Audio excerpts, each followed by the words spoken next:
Hello guys, this is Dev. Today we are going to study gravitation and gravitational fields, okay?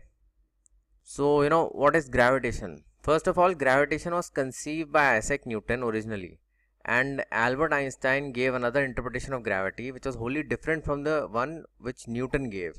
So, here we are only going to study the interpretation formed by Newton, as Albert Einstein interpretation is obviously out of the course. Alright. Okay, so Newton gave the interpretation that masses attracted each other by a force proportional to the product of masses and inversely proportional to the square of distance between them. Okay, so here I can write the force as, for example, there is one mass m1 and another mass m2, and say the distance between m1 and m2 is r. So the gravitational force will be written as will be proportional to m1 m2 by r square. And to remove this proportionality, I will multiply a constant in the RHS. So we have gm1 m2 by r square. This g has a constant value, okay, and it is called the gravitation constant. All right. So this g has a value of 6.67 into 10 to the power minus 11 Newton meter square per kg square in SI unit. Okay. So I now want to ask a question. For example, if this is a mass m1, this is a mass m2, we take a standard situation, okay, which is relevant for this earth. For example, if this mass m1 is 1 kg, if this mass m2 is 2 kg, if the separation between them is say 1 meter, then I want to ask, if they are kept on the ground, why are not the masses moving towards each other? Because Newton said that the force of gravity is force of attraction essentially. So if we apply this to m1 should move, and if we apply this to m2 should move, but we don't we don't see them moving. So why is it so? Well, you see, if I apply this force on m1, say, so you see the force on m1 would be g m1 m2 by r square, right, which will be the force on m2. All right, it's kind of like saying that action and reaction, okay, and now we put the values. G has a value of 6.67 into 10 to the power minus 11 into 1 into 2 divided by 1, okay. This is the force on m1, and what is it now? The force on m1 is this will be 13.34 into 10 to the power minus 11 newtons, right? This is the force, okay. So now what is the acceleration of m1? Obviously the acceleration of m1 would be force on m1 divided by the mass of m1. This would be 13.34 by 1, which is 13.34. so acceleration would be equal to 13.34 into 10 to the power minus 11 meter per second square. You see, this acceleration is so small that it is not even noticeable. That's why the masses are kept on the ground, are not moving. When we see, they are not moving because the acceleration is so small that is not even relevant for the situation on the earth, okay. Okay, so now we move on to another problem. For example, this is earth and this is a mass which is 100 meters above the earth, okay. I want to find out the force on the mass, so I will apply Newton's law over here. So you see, the force on mass m would be equal to g m into me. M is the mass of earth times r square. This r is the whole distance from the center of earth to the mass, okay. So this r would be 6400 kilometers plus 100 meters, so this would be 0.1 kilometers, okay. So this would be approximately 6400 kilometers, and this would be 6.4 into 10 to the power 6 meters, okay. So F would be equal to 6.67 into 10 to the power minus 11 times 1 kg times 6 into 10 to the power 24 kg, which is the mass of the earth, divided by 6.4 whole square times 10 to the power 6 whole square. This would be 10 to the power 12, okay. So this would turn out to be 6.6 by 6.4 square times 6 times this would go up 10 to the power 12 minus 11, this would be into 10 to the power plus 1. Okay, so this is the force. Alright, so this is the force on mass m, and approximately, this can be written, if we just omit this 6, and because this is 6, this is 6, niche 6.4 square, so we can cancel this out. This is approximately 10. Okay, approximately I am taking this as 10. So what is the acceleration of the mass? Because when we throw the mass, for example, when we throw a particle of 1 kg up, it comes down, and for an observer in space, if there is an eye in space, it will obviously come down. Okay, but the same thing will not happen for the earth. Earth will not go up. Okay, we can see the mass coming down, but earth will not go up even if the eye is on space, because the acceleration of mass over here would be the force on mass divided by the mass itself. This would be 10 meters per second square, which is approximately the acceleration due to gravity g, as we all know it famously. Okay, so this acceleration would be 10 meters per second square, and we can see the mass falling down. But what happens for the earth? You see, if we want to find out the force on the earth, this would be same. Okay, this would be 10 newtons approximately, because the equation is same, g/mm by r square, distance is same, so this would be same. But you see, the acceleration of earth would be different. If we calculate the acceleration of earth, this would be force on earth divided by the mass of the earth. So this would be 10 divided by 6 into 10 to the power 24 kgs. Okay, this would be there. So acceleration of the earth would be equal to 10 by 6 into 10 to the power minus 24 meters per second square. This is the answer. So approximately it is 10 to the power minus 24 meters per second square. Obviously anyone in the sky will not even notice it. This is too less. I mean, for an eye, 10 to the power minus 24 is too less to be observed. So earth will not be able to move. Okay, that's why the earth is seen as stationary from the point of view of particle, but from a person on the earth, particle will move. This is because the acceleration of the two are different. Earth has an acceleration of 10 to the power minus 24 meter per second, which is not even noticeable, but the particle has acceleration of 10 to the power plus 1, or 10 meters per second square. So this is very much noticeable. Okay, this is the reason why earth does not move. Alright, so let's move on. So we have now gravitational potential. Okay, without this there will be very difficulty in calculating gravitational force. Alright, so first we have to understand what is gravitational potential. Now you see, for example, there are two particles. One particle has a mass m1, the other particle has a mass m2, and the distance between these two masses is r. Okay, so obviously gravitational force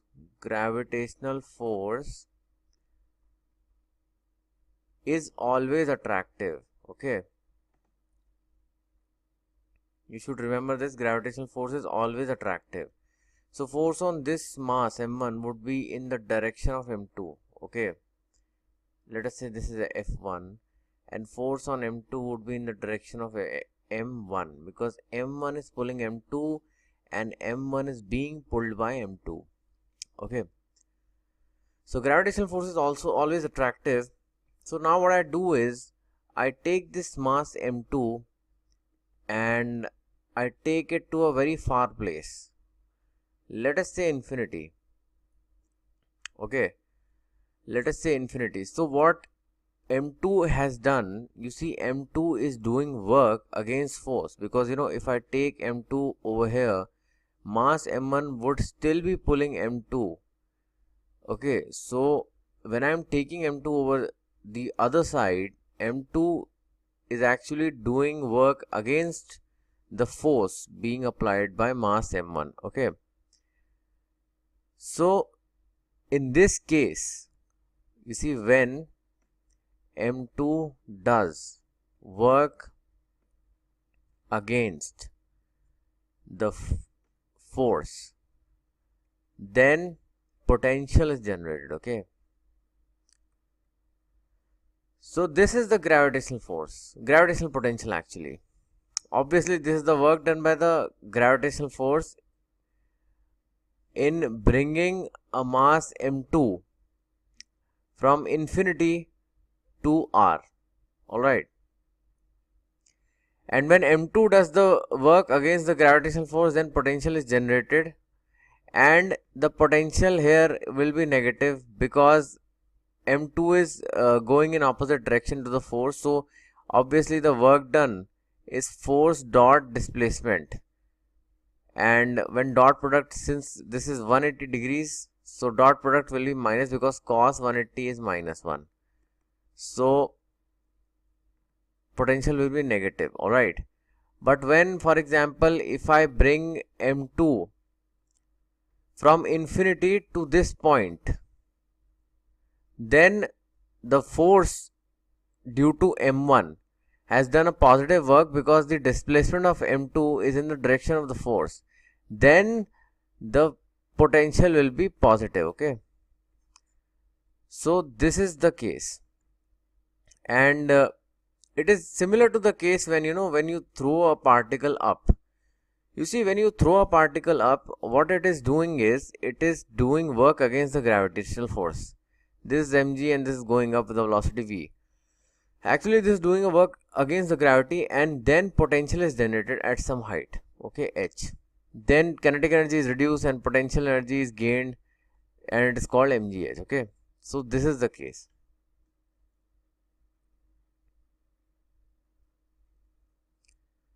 So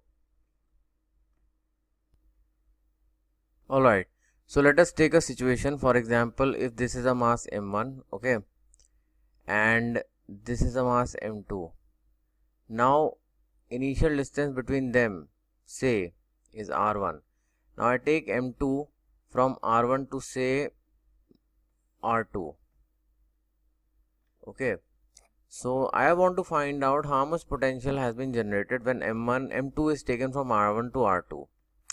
Alright, so first we see that force on m2 would be equal to g m1 m2 by r square. Suppose m2 is here somewhere, okay, and this distance is r. Force on m2, and m2 is going the opposite side, force is the opposite side. Okay, so force at any distance r would be this. Now what is the work done by force? Work done by force, elemental work done by force would be dw equal to f dot dr with a small displacement dr. But you see, the angle between the displacement and the force is 180 degrees. So f dr cos 180 degree. So dw would be equal to minus f dr. Alright, this is actually dr. Okay, so what is f? F was g m1 m2 by r square at any r, and this is dr. Okay, this is the elemental work done. Now I want to find out what is the potential energy.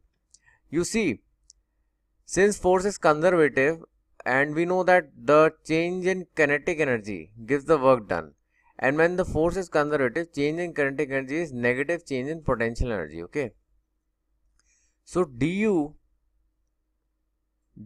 here is the elemental change in potential energy would be negative of dw because w equal to minus delta P. Okay, so, and this would be minus of minus g m1 m2 by r square dr. This would cancel out, so this would be the expression of du. So du would be equal to g m1 m2 by r square dr. Okay, now we integrate this. Alright, so since r is the variable here, particle is going from r1 to r2, right? So the potential energy would be u at r1 and this would be u at r2. This is but obvious. Okay, so this would be u at r2 minus u at r1. This is 1, this would be equal to 1 by r square dr. This is minus 1 by r. Okay, integration you all have to know. Okay, I am not going to teach integration over here. This is physics, not maths. And this would be r1 to r2. Okay, so u of r2 minus u at r1. This would be equal to minus gm1 by gm1 m2 by r1 to r2. Okay. So we have u at r2 minus u at r1. This would be equal to minus gm1 m2 by r from r1 to r2. Now we have u at r2 minus u at r1. This would be equal to minus gm1 m2 1 by r2 minus 1 by r1. Alright. So this is the expression. Okay. This is the expression, and you see, when we reverse this, for example, u of r1 minus u of r2 equal to gm1 m2 1 over r2 minus 1 over r1. Alright. Okay, so u of r1 minus u of r2 equal to gm1 m2 times 1 by r2 minus 1 by r1. Now, when the distance between the particles becomes very, very large, infinite, so since force being proportional to 1 by r square will not work over there, it is almost 0, and we can assume this infinite as reference point where the potential energy is 0. Okay, when the potential energy is 0. So when the potential energy is 0 at r2 becomes infinite, so we have u of r, for example any r, minus u of infinite. This would be equal to gm1 m2 times 1 by infinite minus 1 by r. So u of r is equal to minus gm1 m2 by r for any r separation distance. Okay, where I have assumed that the infinite point carries no potential. Okay, this is a basic assumption over here. So this is the potential between masses at a distance r. Okay, and you see, when I took the mass away from the force, the direction of force, I already told you the potential was negative. Okay, so this is the potential expression for two masses separated at a distance r when infinite is considered as zero potential. Okay, now let us take the reverse situation. For example, this is mass m1, and this is the infinite point. This is a point a, this is b, and this is r. Okay, I'm bringing a particle of mass m2 from infinite to this point. Alright, so now I want to find out the potential when the potential at infinite, u at infinite, is 0. So you see, when the particle of mass m2 is brought towards point a, this means the gravitational force, for example, let at any r, the force on the particle of mass m2 would be gm1 m2 by r square. Okay, now when the particle of mass m2 traverses some distance dr, okay, then work will be done by the force. F dot dr would be the work done by force in displacing the mass m2. This means this would be gm1 m2 by r square dr. Okay, so we can integrate this. Mass m2 is coming from infinite and will reach r, and this will be the total work. Okay, so this would be, since 1 by r square dr is minus 1 by r, and this would be minus gm1 m2 by r. Okay, this is the work done, but we are not calculating the work done over here. We are calculating the potential energy change. So potential energy change, as force is conservative, we also know that change in potential energy is a negative of work done. Okay, so since we know that change in potential is a negative of work done, the potential energy would be equal to the negative of this. This would be equal to gm1 m2 by r square r. Okay, this would be the change in potential energy. Alright, this would be, because the work done would be negative of change of potential energy. What is change in potential energy? Final potential minus initial potential. Okay, So delta PE would be equal to U at A minus U at infinite. This is 0. So U at A negative. This would be the work done. And so the work was minus G M1 M2 by R. This would be minus U at A. This would cancel out. So U at A would be equal to G M1 M2 by R. So obviously I told you this is positive. Okay. So now we know about gravitational potential energy. Okay. This is gravitational. Alright, gravitational potential energy. So what is gravitational potential? I only want to know this gravitational potential. Let us say this is V. So this would be U of R by M. Okay. And if we include a reference point, for example, minus U of infinite. Okay. So V of R, this would be equal to this. Considering U of infinite to be 0, so V of R would turn out to be U of R by M. Okay, this, what is this M? This M, you see, actually this M is the mass of the particle which is moving. This is not the mass of the particle which is static. For example, this is M1, this is M2. If this is moving, the gravitational potential of M1 over here would be this, U of R divided by M2. So gravitational potential of M1 over here, for example, at a distance R, okay, would be equal to Gm M1 by R. Okay. So this is the case. This is the case. Okay. In general, it is negative. Alright. Okay. So now we calculate gravitational potential due to a ring. Okay. These type of questions can be asked in the exam. So I have a ring over here. Ring has a mass M. And I have to calculate the potential of this ring at point P. Alright. So general definition, I already told you the potential is minus G M by R. Okay. So now we see this is the general definition. Okay. Now we see we take this ring. We take this ring and first of all we take the element mass of this ring. For example, this is the element mass. Okay. And let us consider this is as dm. How much distance does dm have from point P? This is not R because this is a ring. This is not a straight line. So since this is a ring, the distance will be this. Okay.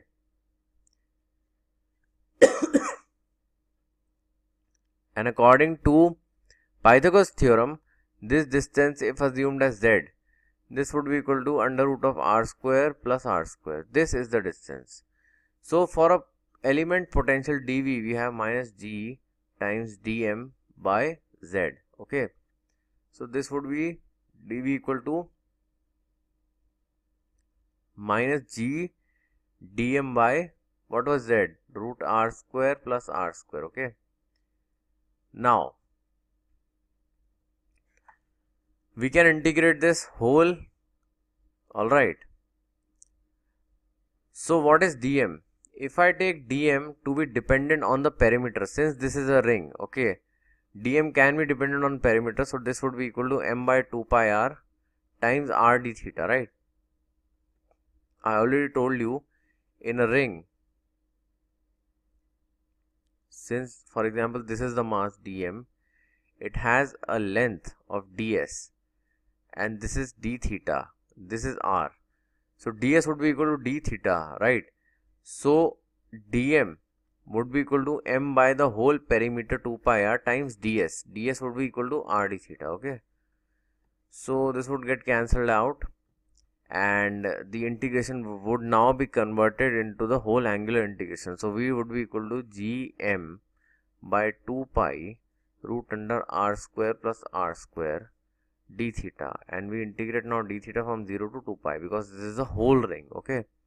So this 2 pi and 2 pi would get cancelled out. So this would be gm by root under r square plus r square.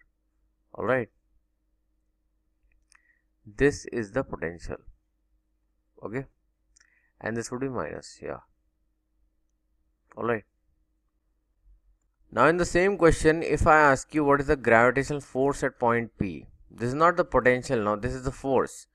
We have to calculate the force. So how do we do it? And if a mass would have been kept here, how much force would have the mass experienced? You see, this is the ring. We can divide the ring into small bits of masses. For example, this is the element mass of ring. Let us consider this as dm. And I have already told you dm would be dependent on the perimeter. So this would be m divided by 2 pi r times r d theta, okay? Where theta is the angle of the ring, okay? So this would be m by 2 pi times d theta. Alright. So now, what is the force? What is the force by dm? If a particle would have kept here, how much force the particle would have experienced? Then, this force, first of all, we since force is a vector, we want to know its direction. Obviously, it is an attractive force. So this will be, the particle will be attracted towards the mass dm.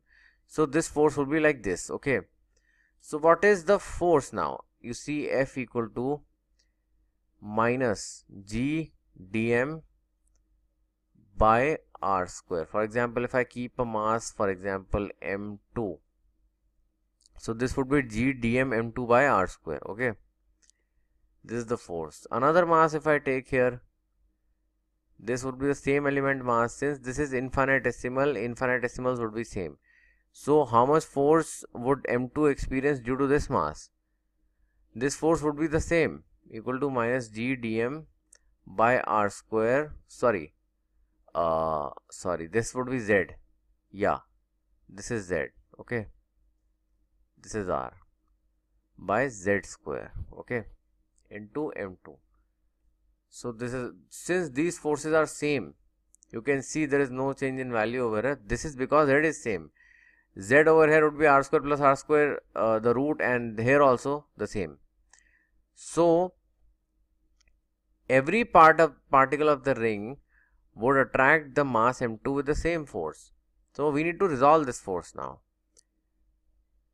How do we do it? You see, if we take this situation, we can divide the force into two components. This is the vertical component and this is the horizontal. Horizontal component sums up, while the vertical component will be differentiated. But you see, since the force being same, the vertical component when differentiated would give 0. This means the only force the mass m2 would experience as a whole, from the whole ring, would be along this line OP, okay, and towards the center. Alright. So if we consider this angle as theta, this would also be theta. Why? Because of similar triangles. This is 90 degree, this is 90 degree, this same side, okay? So we can use side angle side or whatever. And so we resolve this force now. This would be an element force dF, okay? So we resolve this force dF. Now dF net would be equal to dF times cos theta. Why have I done this? Because the net element force would be the sum of element force along the line OP. Now what is dF cos theta? You see, G dm by, what is G square? R square plus R square, right? Into m2. What is cos theta now? Cos theta is R divided by Z. R divided by Z. So this will be R divided by root under R square plus R square, okay? So this is dF net. And now we integrate this. You see, dm, when integrated, you see dm is not dependent either on small r or on capital R. It is only dependent on the angle. So even if we integrate this, because this is the only variable in this equation, so we will only integrate the angle, and from 0 to 2 pi if we integrate, this would cancel out and only m would remain. So the force net would be equal to, this would be negative Gm by r square, this would be m2 also, plus r square 3 by 2, alright, times r. This would be the net force. This is the answer. So you see, the net force experienced by a particle of mass m2 due to the ring, this would be the answer. This is capital M, this is capital M, and this is m2. Okay. Okay, so now we have this expression mod f equal to gm m2r divided by r square plus r square to the power 3 by 2. Suppose now if I want to plot mod f with respect to r, okay, I now wish to plot mod f with respect to r. Here is mod f and here is r. How do I do that? First, you see, when r is 0, what will be f? Since this expression gmm2 is constant, okay, and here in the denominator when r becomes 0, this is left with positive r square. R is also constant, so essentially this is 0. Okay, so mod f would be 0 when r equal to 0. Okay, so here is a point, and for example, if I extend r to say infinite, then what will be the value of mod f if r is infinite? Alright, so let's see. You see, we can just change this expression as like this. I can take r square common, okay, this would be r square by r square plus 1, okay, and the whole would be 3 by 2. So again I can write this expression as r cube r square by r square plus 1 to the power 3 over 2. This gets cancelled out and this becomes 2. Okay, so now when r reaches infinite, this is infinite, so r by infinite will be 0, so this is 1. So essentially we are left with 1 by r square, so mod f will reach 0. Okay, so in both the cases mod f is reaching 0. Okay, so somewhere here if I take r is infinite, f reaches 0. Okay, now I want to know this expression I got. Okay, so I want to know whether the f has a maxima or a minima. Mod f has. Okay, I'm plotting mod f, just remember this. So whether a mod f has a maxima or a minima, and what is that value of maxima or minima. Okay, so first of all, for any value to be maximum, for example, if mod f has to be maximum at any r, d of mod f by dr should be 0. Alright, but this is not the only condition. Okay, this is the necessary condition, but there is another condition also attached to it, which is the double differential condition. D square mod f by dr square should be less than 0 if mod f has to be maximum. Okay, so just don't don't differentiate and write only the value of r based on this equation until unless the value of r based on this equation is the only value given in the options. If there are multiple values and you're getting confused, just do this. D square mod f by dr square should be less than 0, and then if it is less than 0, then the value obtained from the first equation will be the maximum. Okay, so you see, mod f was gmm2 r by r square plus r square to the power 3 by 2. So now I differentiate this. D mod f by dr, this would be equal to gmm2 r square plus r square to the power 3 by 2 times 1 minus r times 3 by 2 whole r square plus r square 1 by 2 times 2r. This would be 0. Okay, divided by r square plus r square 3 by 2 whole square will be 3. Okay, so d mod of f by dr, this would be equal to gmm2, and I am taking r square plus r square 1 by 2 common, so we have r square plus r square 1 over 2 as common, and here we have r square plus r square minus 2 gets cancelled out, 1 by 2 is outside, so this would be 3r square, divide by r square plus r square the whole cube. This is 0. Okay, so d mod of f by dr, this turns out to be 3 minus 1 by 2 would be 5 by 2, right?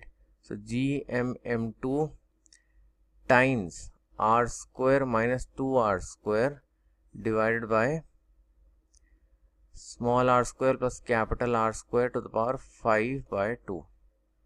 This is 0. So the above expression is 0. So we arrive at a conclusion r equal to r divided by root 2. Okay. But this is not the final conclusion, because right now I don't know whether this is a maxima or minima. Okay. For that I'll have to double differentiate this equation. Okay. And put this value. Alright. So what was d mod f by dr?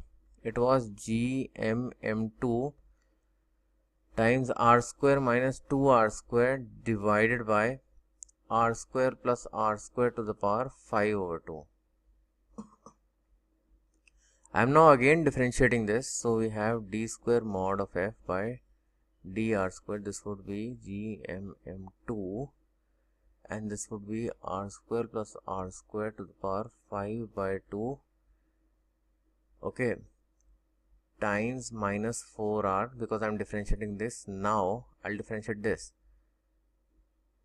5 by 2 times r square minus 2r square times r square plus r square 3 by 2 dot 2r. This would be 0 divided by, this whole expression is divided by r square plus r square to the power 5. So d square mod of f by dr square, this would result to, I am taking 3 by 2 common and I am dividing this by this. So we have gmm2 divided by r square plus r square. Yeah, I am taking 3 by 2 as common. Okay. So 5 minus 3 by 2, 5 2s are 10, 10 minus 3 is 7 by 2. Okay, this would be 7 by 2, and this would be minus 4r times r square plus r square. Okay, 2 gets cancelled out. Minus 5r into r square minus 2r square. This would be 0. Okay. So now I want to know at value r equal to r divided by root 2 whether this double differential is less than 0 or greater than. So at r equal to r by root 2, this expression will vanish. Okay. Since if we put r equal to r by root 2, this would be r square. So r square minus r square gives 0. This is 0. Okay. And r square plus r square can be divided. So we have the final expression as gmm2 times minus 4r divided by r square plus r square 5 by 2. Okay. At r equal to r by root 2, since this is negative, so we have this value is less than 0. Okay. So double differential of this value is less than 0. Hence, hence r equal to r by root 2 is maximum. Okay. So now we can plot this. This is 0 and this would go like this, and this would come back, and this would reach 0 when r reaches infinite. This value, this was r, this was mod f, this value r is equal to r divided by root 2. Okay. So what is the value of f at r equal to r divided by root 2? We can easily see this, gmm2 r divided by root 2 divided by r square plus r square by 2 to the power 3 by 2. This would be gmm2 r by root 2 divided by 3 by 2 to the power 3 by 2 r cube. This would cancel out r square. Okay. So this is the value. Alright. This is the maximum value, and this is the value at which the force is maximum, r equal to r by root 2. So in questions you can be asked whether this r equal to r by root 2 is max or not. You can be given 4 options. One option would be r by root 2, one option would be 3r by root 2, whatever, and you have to decide. Okay. Alright. So guys, this was my analysis. Okay. We'll continue with some more topics on gravitation in the next video. Please like, rate, review, subscribe and recommend. Thank you.